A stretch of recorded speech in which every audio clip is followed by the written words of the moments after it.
Entre le centre Pompidou et l'hôtel de ville, l'église Saint-Méry s'insère dans les petites ruelles du centre de Paris.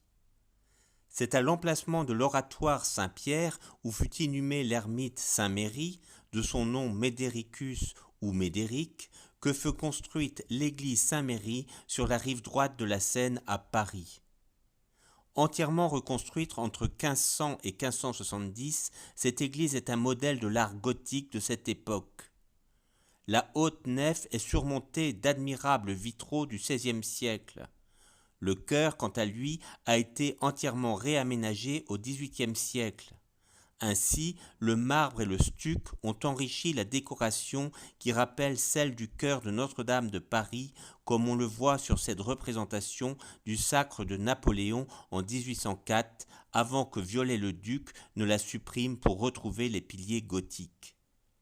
L'église Saint-Méry, jadis desservie par les chanoines de Notre-Dame de Paris, est également surnommée Notre-Dame la Petite.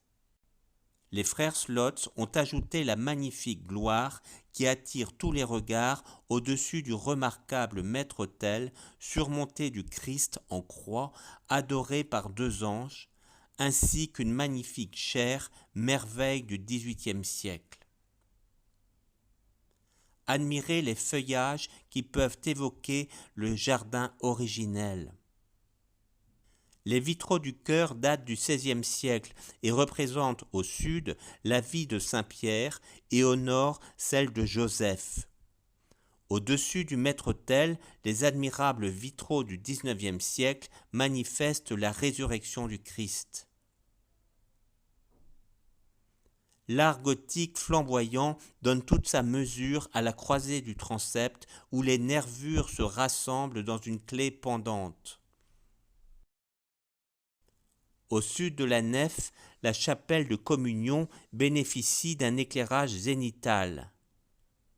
La scène des pèlerins d'Emmaüs par Coypel attire les regards et donne aux visiteurs le sentiment de participer à ce repas. Admirons également les bas-reliefs sculptés par les frères Slotz. L'ange tenant la Bible et l'ange tenant le calice, exprimant ainsi les deux parties de la messe. L'orgue de Saint-Méry est l'un des plus prestigieux de la capitale. Il est l'œuvre de Clicquot et Cavaillé-Coll. Son buffet est du XVIIe et XVIIIe siècle. De nombreux tableaux ajoutent à la beauté de cette église. On peut notamment y découvrir l'adoration du nom de Dieu par Simon Vouet, dont l'un des 4 saints adorateurs est Saint Méry. Dans le déambulatoire, Sainte Philomène par Amaury Duval manifeste le talent de ce peintre du XIXe siècle. De nombreux artistes ont participé aux fresques des chapelles du déambulatoire. Admirons les autres vitraux, comme celui-ci représentant des donateurs du XVIe siècle. Anne de Bretagne a offert ce bénitier à la paroisse à l'occasion de son mariage avec Louis XII. Rue Saint-Martin, la façade est ornée de statues des 12 apôtres et de nombreuses autres statues. Sur le côté nord, prenons le temps de regarder ces gargouilles. Ce campanile renferme la plus ancienne cloche de Paris datant de 1331.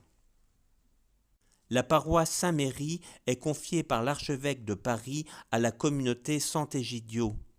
Cette communauté, née à Rome, privilégie l'attention aux pauvres et l'engagement pour la paix dans le monde. À Saint-Méry, la communauté va fraternellement à la rencontre des personnes sans abri dans le cœur de Paris, veille sur elles et leur offre des repas. Des soirées de prière y ont lieu plusieurs fois par semaine et la messe du dimanche accueille les habitants du quartier et les nombreux visiteurs de la capitale.